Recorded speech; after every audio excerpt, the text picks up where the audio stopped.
Meanwhile, the leader of the Coalition of Independents, who secured more votes than a seasoned third party, speaking out tonight, saying he is also not impressed with the government's first year in office.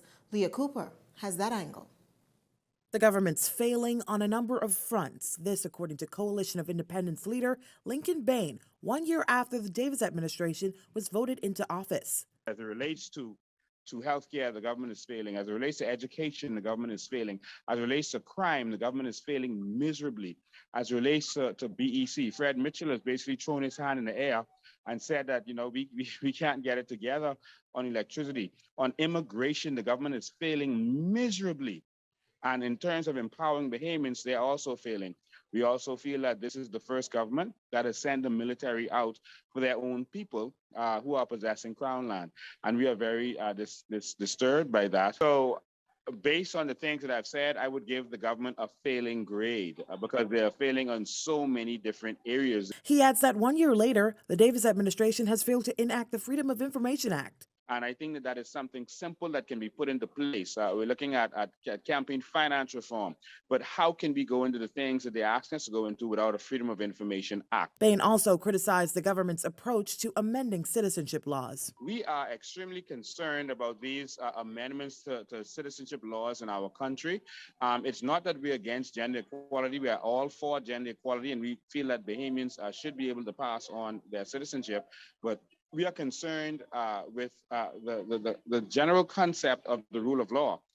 If we say no twice in a referendum, you should come back to us. If you want to change the citizenship bill, you should come back to us. You can't just tell us that we made the wrong decision and you're going to do what you want. That's the same thing that the previous PLP administration did on the gaming referendum. Of course, that one they said wasn't binding. We didn't challenge it. But this time, these two referendums are binding, and they're saying that they're going to do it through act of parliament. We don't agree that they should do it that way. While the Coalition of Independents failed to secure a seat in last year's general election, the party captured nearly 8,000 votes, outperforming the Democratic National Alliance, a more experienced political party. In fact, the DNA, which secured 8.5% of the vote back in 2012 and 4.7% in 2017, got just over 1% of the vote last year.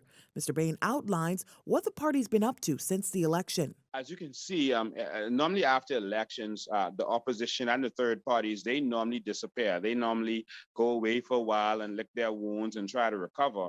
But we have not stopped. In September, when the illegal immigrants started flooding our shores in Inagua, we jumped on a plane and we went down there to assess the situation and demand that the government get these people out of our country.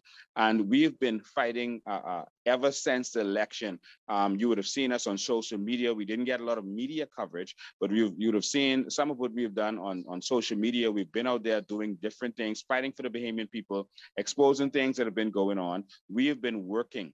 We have decided after the election to become an official political party because we were not that before. We were independent candidates working together as a coalition, but now we're a political party. We've decided to keep the same name because it's known. The party has also formed a women and men's branch, and according to Bain, an official party headquarters is underway.